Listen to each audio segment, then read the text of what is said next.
Yeah. Joshua, rather. Joshua 1, chapter 1, verses 14 to 15.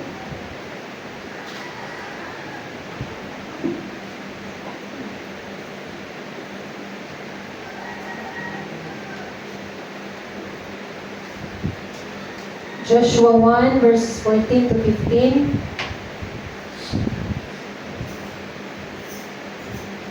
Salamat sa grasya sa Ginoo, no? Pagmata na ko kaganina sa buntag, medyo naglain yun ang pamati, murag yun ka, murag yun asin kusog. Nagsalamat sa Ginoo na guna-una akong si Melody sa tamang ipashare kahon. Glory to God sa kinabuhi kusog na yung ihatan. Thank you, Lord. Joshua 1, verses 14 to 15. Ito ang pulong sa Ginoo. Ang inyong mga asawa nga dahil na lang mag-start sa 10, padulong sa 15. Unya, gimanduan ni Josue ang mga pangulo sa katauhan. Suruyan ninyo ang kampo ug sultihi ang mga katauhan, pangandam kamo sa inyong mga daminon. Kay tulo ka adlaw gikan karon manabog kamo sa suba sa Hordan aron pag-angkon sa yuta nga gihatag kaninyo sa Ginoo nga inyong Dios. Gigna ni Josue ang mga banay ni Ruben ug ni Gad ug sa katunga sa banay ni Manases. Kinutumi ang gisulti kanyo ni Moses nga alagad sa Ginoo nga kini yutaa ihatag kaninyo sa Ginoo sa inyong Dios ingon nga inyong puloy-anan ang inyong mga asawa, mga kabataan ug mga kahayupan magpabilin sa yuta ang ihatag ni Moses kaninyo dinhi sa silang bahin sa Hordan. Apan ang mga sundalo ninyo muuna sa inyong isip ka sarilita pagtabok ngadto sa panggubatan aron pagtabang kanila sa pagpakigubat, hangtod nga mapanag-iyan nila ang yuta sa kasadpang bahin sa Hordan. Kunya kung mapanag-iyan nila ang yuta nga gihatag kanila sa Ginoo, nga inyong Dios, mamalig kamo ug mamuyog sa kaugalingon ninyong yuta dinhi sa silangan bahin sa Hordan nga gihatag kaninyo ni Moses nga alagad sa Ginoo. Let us focus balik in verse 14 to 15. Ang inyong mga asawa, mga kabataan o mga kahayupan magpabilin sa yuta ang gihatag ni Moses kaninyo dinhi sa silangang bahin sa Hordan. Apan ang mga sundalo ninyo muuna sa inyong isig ka Israelita pagtabok ngadto sa panggubatan aron pagtabang kanila sa pagpakigubat hangtod nga mapanag-iyan nila ang yuta sa kasagpang bahin sa Hordan. Unya kung mapanag-iyan na nila ang yuta nga gihatag kanila sa Ginoo nga inyong Dios, mamalig kamo ug mamuyo sa kaugalingon ninyong yuta dinhi sa silang bahin sa Hordan nga gihatag kaninyo ni Moses nga alagad sa Ginoo. Dalaygon ang Dios sa iyang pulong. Ang akong i-share ni kabuntagon, akong gitutunan, helping others. Kung nabantayan na ito kaganina na i-word na aron pagtabang. Helping others. Tabangan na ito ang uban. Amen. Ang mga tribo ni Reuben, Gad, o sa katunga sa tribo ni Manases, nakadawat na sa ilang yuta dito sa east side sa Jordan. Hello. Ang ilaang mga bahin, ilan ang nadawat. Apan, isugo sila ni Joshua nga mutabang sa ilang mga igsuon nga wala pa makadawat sa ilahang yuta. Ingon diri sa verse 15, you shall help them until the Lord gives them rest as He has given you. Igsuon, adunay naan na nato nga wala pa sa uban. Adunay naan na kanato nga wala pa sa mga tao uban sa atong palibot gusto. Siguro kaluwasan na nato. Amen. Kaayuhan na nato. Kagawasan na nato. Kamatuuran na nato. Kasinatian na nato ug uban pang mga butang isuon. But adunay mga butang nga naa sa uban nga wala naan na nato nga wala pagayon sa uban isuon. Usa na ni ana ang kaluwasan. Usa na ni ana ang kaayuhan. Usa na ni ana ang kagawasan. Usa na ni ana ang kamatuuran. Amen. Kinsay wala pa nakabato ng kaluwasan din. Kinsay wa pag ibanggo giayo sa Dios. Kitang tanan, amen. And the challenge aning passage igsuon is gisugo sa Ginoo si Joshua to lead sa mga tao nga nakadawat na sa ilang mga tribo nga nakadawat na sa ilang bahin sa saad sa Ginoo nga tabangan nila ang uban nga makaangkon sa ilang bahin. Isugo ta sa Dios, gitawag ta sa Dios nga tabangan ang uban nga maangkon ng ilang bahin. So, morning challenge ni Lord sa matag usapan nato. Natabangan nato ang uban nga madawat nila ang ilang bahin. Ang kaluwasan, kadaugan, kapahulayan nga ato nang naangkon igsuon. Nadili lang kay para lang sa ato. Nadili lang kay para lang sa ato. Gitawag ta sa Ginoo nga motabang sa uban nga wala pa makasinati sa iyang saad. Siguro naa na sulod sa tong pamilya. Naana sulod sa atong mga panimalay, sa atong mga pamhinti. So, nahangtod karon nag-apos paghihapon sa sayop nga pagtuo. Nag-apos paghihapon sa sala, nag-apos paghihapon sa mga balatian, nag-apos paghihapon sa sayop nga pagkinabuhi. So, and kita nasusama sa tribo ni God, sa tribo ni Manases, ug sa tribo nga nakadawat na sa atong bahin igsoon. Gina-challenge ta ni Lord, gina-call ta ni Lord, ginatawag ta ni Lord. Natabangan ang uban. Amen. Tawagan na natong challenge sa Lord. Ipikay mong tabag. Tabangan na ito ang uban. Kung makainumdum tayo suwad, karoon baguhay, ano na yung mga trending na mga balita na may nag-iikog tungkol sa mga depression because of bashing, bullying, and so on. Kato sila ng mga tao, napato sila kadawat sa ilang bahin. Itsubo palang dungon na gitawat sa kaaway ang ilang kinabuhi. Because wala pa sila sa portion sa saad sa Diyos na gusto sa Ginoo na mapalimutangan nila. Amen. Hindi ni gusto ang Ginoo na ang atong kaluwasan nga itong naangkon, kaayuhan, kagawasan, kapaguhan nga itong nadawat o naangkon, is ato lang nang ikonsumo sa itong panggalingon igsuon. Pag gusto ni Lord na ato nang i-impart sa uban.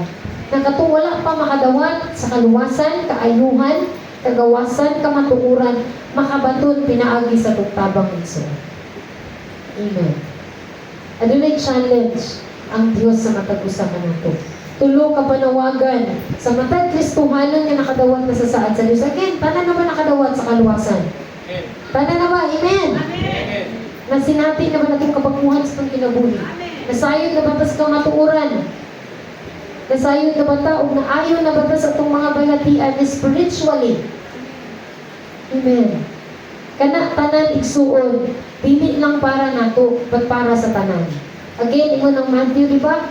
Tanan gitawag, tanan gipili. Dili lang kay kita lang. Tabangan na to uban. Tabangan na itong uban ng ilang madawat ang saad sa Diyos. And one in challenge sa Ginoo sa matag usapan nato. Kay madawat naman yung imong portion, tabangan ang uban. Tabangan ang uban. So, tabangan na ito ang uban. Mo nang manglakaw ta, mo nang magsangyo ta sa pulong sa Diyos, mo nang mag-disciple ta aron atong tabangan ang uban. Nga wala pa makadawat igsuon nga nag-antos pa sa dili stable na spirituhanong kinabuhi. Amen. And kita nga naan na diya sa kamot sa Dios. Naan na sa kabubuton sa Dios sa tapangan nato ang uban. Adunay tulo ka panawagan ng Dios sa matag-usapan nato. Number 1, panawagan sa pagtabang. A call to help sa uban. Ang mga tribo nga gibilin, ang mga tribo nga nakadawat na silang bahin, gibilin nila ang ilang pamilya, ilang mga yuta, ang ilahang mga anak, aron mutabang sa uban. Are we willing na mugawas sa itong comfort zone para lang sa kaayuhan sa uban? Amen. Are we willing na mo invest sa kusog, panahon, kwarta, para mo disciple, para mo share, para madawat sa uban ng saad sa Diyos? Amen. In Galatians 6 verse 9, yun siya, do not grow weary in doing good. Tungod kay sa unahan, maangko na lang nato ang reward ni Lord ni Nanay So. Are we willing abiyaan? Ato ang kaugalingon. Kay uban diri, gusto ta na mag-abroad. Pero dili na lang ko kay ang ministry mabiyaan. Ako mga disciple mabiyaan. Pagkalami palang dungod, ngayon na itong kasing-kasing igsoon. Na willing ta maulawan, na willing ta ibuli sa tao because nag-share ta sa pulong sa Ginoo. Hello? Mga batanon. Are we willing ba nga ignon nga weirdo? Tungod kay seryoso na kayo sa kinabuhi, i-share sa pulong sa Ginoo, dili ga-appeal sa mga happening sa uban, mga classmates, mga barkada. Are we willing na biyaan nato ang unsay naa nato para lang tabangan ang uban na wala pa makadawat sa ilang person? Hello? Amen. Iman dali. Do not grow weary in doing good. Kaysa unahan, naagitay maangkon nga, reward yan sa Ginoo. Kung ligon na ta sa pagtuo, kung nadawan na nato atong kaluwasan, tapangan nato ang uban ng mga bata pa diya sa Ginoo, kung wala pagit masayod sa kamatuoran. So, amen. Ingon ganin diri sa Galatians 6 verse 2, carry each other's burden. Ingon pa ang pag-disciple daw is grabe kagasto. Sa discipleship training pa lang nato, di ba? Kinanglan na mag-invest ng kwarta, kusog, panahon, pagtagad. Patingon pa ni Bishop, na atong invest, ato ang mga gastuhon, atong mga i-spend na kwarta para sa itong mag-disciple, mag-share sa good news ni Lord, is hindi nato isipon ng expenses. Apan isipon nato ng investment nato para sa kaluwasan sa uban. Amen. Yung si buktian ng tanan, salvation sa usaha kalag igsoon. Amen. Are we willing na biyaan atong mga anak? Char, mga anak.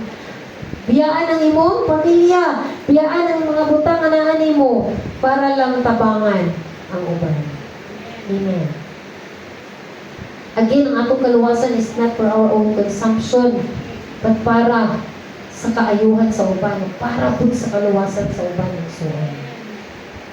Ikaduha nga panawagan. A call sa pakig-away. A call for help, a call for battle. Gubat, apil sa gubat. At look, pag may mga gubat, no? Ipadala, ito dito sa verse 76:12, for the fight, the good fight of faith. So, nagitay battle, igsuon niya sa pagtuo. Amen. Dito sa ilang kapanahunan, ipadala ang mga mighty men of valor aron makig-uban sa pagpakig-away. Are we willing na muuban sa gubat? Because ang atong gubat is si Kristohanon, dili siya gubat sa kagutom, dili siya gubat sa material na butang, at gubat siya sa spiritual igsoon. Gubat siya spiritually. Are we willing na mo pray para sa kadaugan sa igsoon? Are we willing na mo tuon sa pulong para naahimong ikadasig sa uban? Are we willing igsuon na mo pray para kana na tao makalingkaw sa salak? Are we willing to pray na kana na tao ma-open ang mind sa kamatuoran igsuon? Say tapol mo kay mga puno, tapoy kay mag-pray sa kaugalingon. I-pray na ba ang uban? Ba't andang bata iampo ang uban? Andang bata sa inyawan ng uban, nasigo ng uban, igsoon. And kung yun na manggaling ang mahimot ang andang na may mong sundalo para sa uban, kinanglan ta mahimong disiplinado sa itong kaugalingon, igsoon. Amen. Kinanglan ta mahimong disiplinado sa itong kaugalingon. 1 Timothy 6:12, fight the good fight of faith. Pero kasagaran ng uban na ito, kay kita lang gina-fight, dili taga-fight. Sige lang tagpa-fight kay Lord sa itong mga leaders, pero dili taga-tuon nga musukol. Amen. Hindi mong kaugalingon para makatabang ko sa uban na madawat nilang ilang bahin, kinahanglan kabalo na ko musukol. Kinahanglan kabalo na ko stand sa kong kaugalingon. Dili na kinahanglan bibihon pa kong permit. Eh dili hangtod na magsige ka lang gihapon pabibi sa imong mga leaders, pastors, discipler, igsoon, dili gid ka makatuon sa pagtabang sa uban. Dili jud ka may mong able sa pagtabang sa uban, sa pag-agak sa uban. Kung kita agakunon, amen. Tabangan nato ang uban, pinaagis mga pag-ampo, pagdasig, pagpakibisog sa spiritual nga gubat nga itong yatubangan. So, Ephesians 6:12, we do not wrestle against flesh and blood, but spiritual and so on.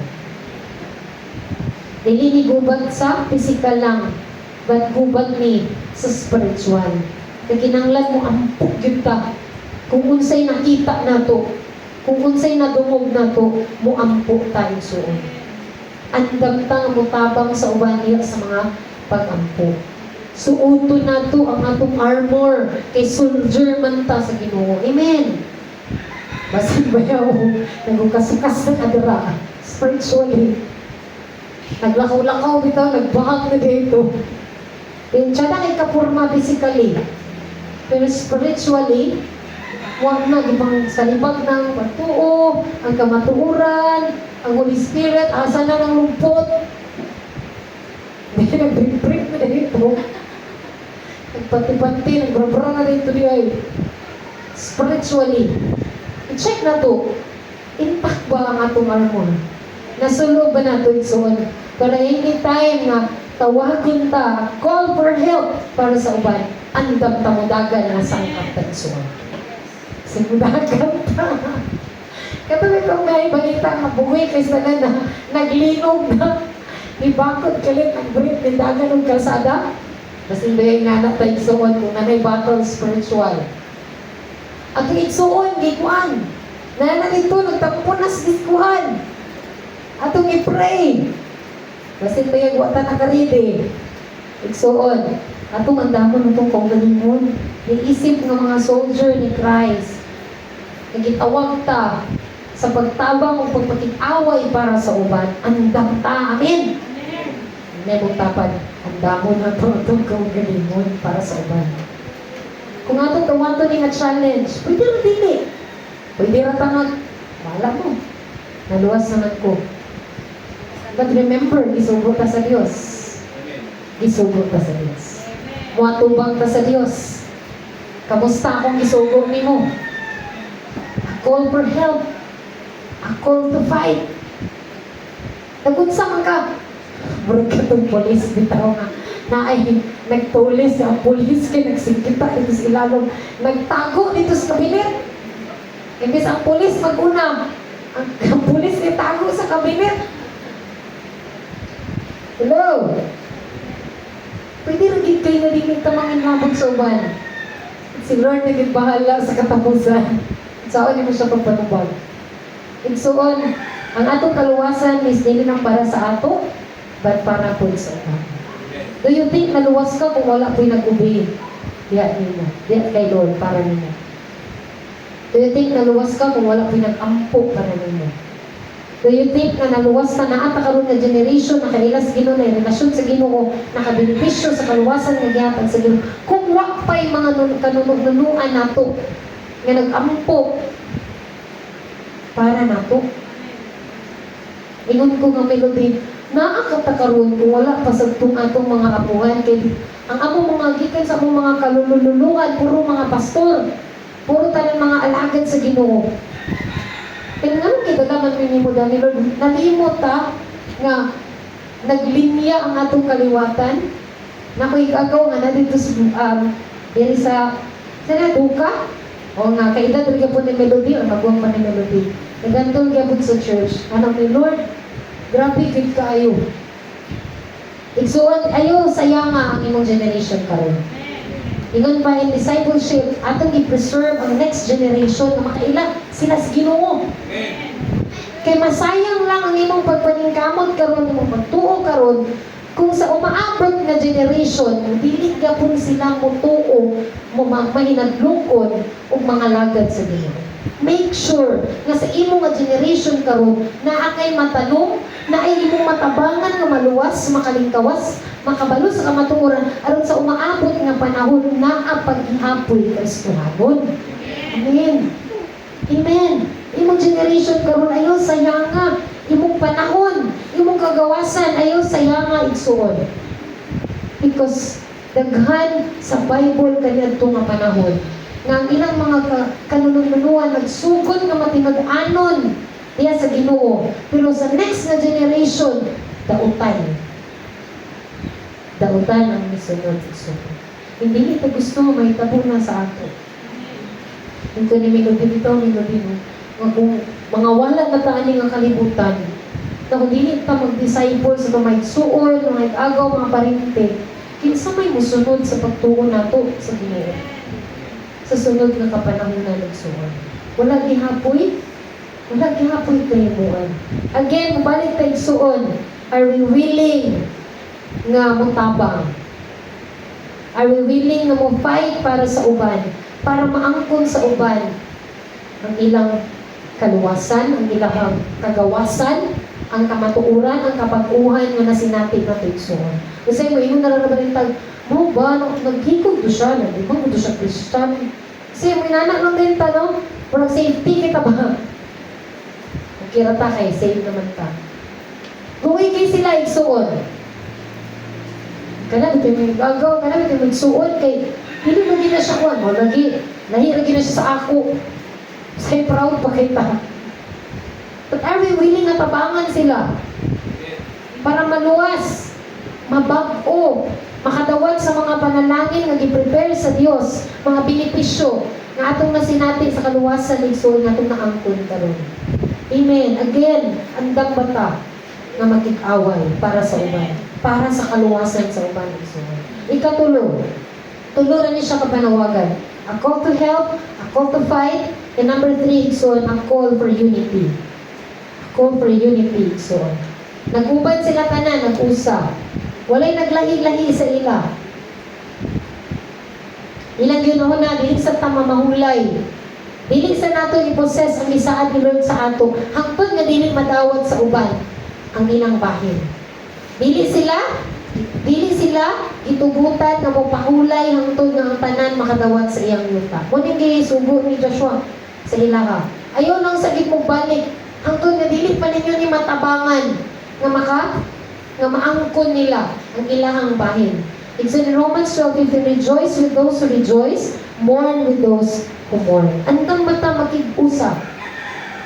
Ito sa makita nato na igsuon nga naa siya sa kagulanan sa kinabuhi. Andang mata muduyog para sa iyang kaluwasan.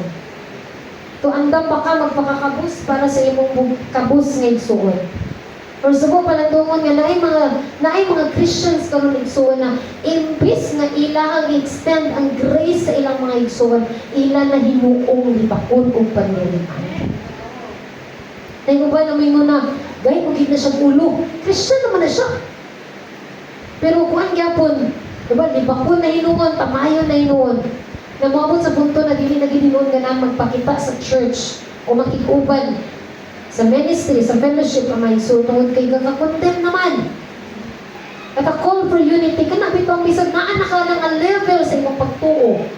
Andam ka manao para sa imong igsoon. Mourn to those who mourn. Pag magulanon, uban sa nagmagulanon. Paghilak, uban sa mga naghilak. Si Jesus bitaw, mamagyapon ng gihimo, di ba? Nagkatawaan siya, gasawayon siya mga burikat, manatay mong iban-banan.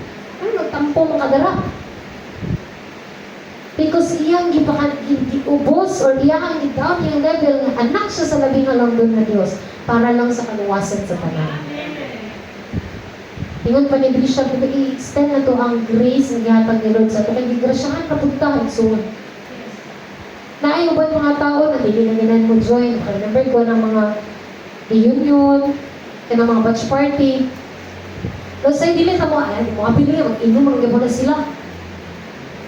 Mga to, dito, inom sa day ka. Diba, why not mo, mag-fellowship ka sa ila? Para masultingan sila. Mabasin na itong mundi mo, open nila muna ako sa kamaturan. Kaya wala. Dito kay Puan Manggoy. Remember, gusto mentor na magsuot, bigit ang mga kuwan formal sa sila, masaksi kaayo na siya kay dani tama niya sa nina long sleeve. Paulaw din na dayon kay doon din nga, seryoso na mas kinabuhi kay pastoran na yan. Wala, nirespeto na po sila. Wala po siya tagay, wala po daw siya paimna, wala po daw siya bugal-bugal eh. Pero nakipinoship siya. Usahay magiging kay murag ang mga tao nga na napasasala para nato or dautan na kay sila sa itong pananaw. Nagsulingan siya, rejoice with those who rejoice and mourn with those who mourn. Kay pinaagi ana maluwas sila igsuon. Amen. Dili ta man diri sa atong mga kaigsuonan nga wala pa diha sa Ginoo. Do not give up imong igsuon, imong bana, imong asawa, imong igsuon, kinsa man nadira palyente. Nakita nimo nga nagkinabuhi pa sa dautan. Kabangi gyapon, lampo gyapon, nasigaw gyapon. Paki-fellowship gyapon. Kasi mo isolate man ta. Ganun tapuan na ako mga parentik mga manginginom, magyapon na sila. Mga kuwan, magyapon nagkinabuhi. Unsaon na lang kung ang kahayag magpalayo, di ba? We are the light of the world. Kung ang nangitngitan, nagpalayo, kasamot sila mangitngitan. Amen. Ipananag na tutok kahayag na dos mga nangitngitan. Igsuon, a call for unity. Dili paglain-lain. Dili pag-condemn sa ila. Kung gusto na ito nga, matabangan ang ubay nga madawat nilang saad sa Diyos, ang kaluwasan, kaayuhan sa ilang kinabuhi, andamtang mubiyak sa atong kaugalingon para sa ilang kaluwasan. Amen. Andamtang makig-usap. Ang tinuod nga kalinaw mo abot ko ng tanan makadawat sa gugma o kaluwasan sa Ginoo. Kabalo kay igsoon kat nang imong igsoon hangtod karon sugarol, kanang imong igsoon hangtod karon gabisyo, kanang imong mga pagparinte hangtod karon nga dautan pang pagkinabuhi. Kanang mga tawo na sa imong palibot karon nga wala pa gihapon nagtuo sa Ginoo. Once mo pikit ka na mapag-ugi ba sa tuhuin mapag-ugi ba. Mabitaw ng si David, ginatugas din siya na mapatay. Nga naman, because dili gusto ang yawa nga ang anointing ang ibubog sa Diyos sa iyaha aron siya may munghari. Matuman. Nga naman, tungod kay sa atong kinabuhig suon, isip mga tinawag sa Ginoo, adunay anointing ang ibubog ang Diyos iya nimo. Nga, dili gusto ang yawa nga makaduol o makadikit ka aning mga tao nga wala na luwas kay sigurado mabagko magiging sila. So, hindi mong kaugalingon. Dapat diay na ko gamiton akong anointing aron mabagko sila. Amen. Adunay anointing ang ibutang ang Dios sa matag usa kanato like David. Tuhoy igsuon nga kanang tawo imong higala. Kinsa man nadara nga, "Wagyoy klaro ang kinabuhi karon." Kung ipadanag lang nimo imong kahayag sa iya, ha? Mabagko gid na siya. Mabagko gid na siya. Pero kung atong tabunan ang atong suga, wala din maitabot ng suga. Manubag pagkita at tubangan sa Ginoo. Again, ingon siya diri, biyai ang inyong mga anak, biyai inyong asawa, biyai ang inyong kaptangan, mga kahayupan, uban ning mga katawhan na wala pa makadawat sa ilahang saad, sa ilahang yuta na ilang kapuyan. So, ang ganahan palitang ang uban, naglakaw-lakaw nga wala sila sa ilahang saktong nga kapuyan. Diba? Mga tao nga wala pag yun nakapuyo sa presence ni Lord, wala pag yun nakasinati sa bugpan ni Lord. Mga tao nga kasig pirmi og pagtagad sa uban. Mga tao nga gapangita pirmi sa approval sa uban. Mga tao nga uhaw sa pagtagad sa uban. Mga tao nga gutom ug uhaw sa attention sa uban because sila kabalo nga diha sa presence ni Lord naa ang tanan. Amen. Hindi ikaw nasayod ka na. Nasayod ka, wala. Anong dili man nato na isulti nila? Anong dili man nato na ipakita sa iba? Na dili nato sila tubutan na maglakaw-lakaw, magsige post and Facebook, magsige papansin diri sa Facebook because kanunay gasik sa pagtagad sa tao. Because wala sila nasayod sa kamatuoran ng Iso. Kung ikaw nga nasayod karon, adunay calling si Lord sa matag usa ka nato. Inalang sa ato kung mo response tani nga calling so. A call to help, a call to fight, a call for unity so. Again, ang aluwasan nato nga angkon dili lang para sa atoa. Dili ta ma-proud nga naluwas ta, dili ta ma-proud nga naa ta ani nga benepisyo nga ato nadawat sa Christian igsoon. But tinuod gamiton nato ni para ang uban maluwas, para ang uban makalingkawas, para ang uban makasinati, makapuyo sa presence ni Lord, makatultol sa presence ni Lord. Ingon pa sa among mentoring gabon sa worship team, as a worship team, as a worship leaders, mga ushers ta sa presence ni Lord. Sa Christians, mga ushers ta sa presence ni Lord. Kung dili ta katultol sa presence ni Lord, kung saan nato pagtultol sa tao sa presence ni Lord. Amen. And as ushers ni Christ, kanang mga tao nga wa kaila Ginoo, wa kasi nati sa gugma sa Ginoo, uhaw sa gugma, kay wa kasi nati tinuod nga katagbawan, kalipay nga hingpit, gugma nga wala gayoy paglubad, nga masinati lang sa Ginoo. Igsuon dili na nila masinati kung wala tay buhaton igsuon. Kung dili ta mo response ani nga call diha sa Ginoo. Carry each burden. Diba? Carry each other's burden. And ingon diri fight. We do not wrestle against flesh and blood. Makig-fight igsuon. And that no one seek his own good but the good of others. Dili lang para sa itong kaayuhan ang kanunay na itong kinahuna-huna, but para sa kaayuhan sa uban. Amen. As I end,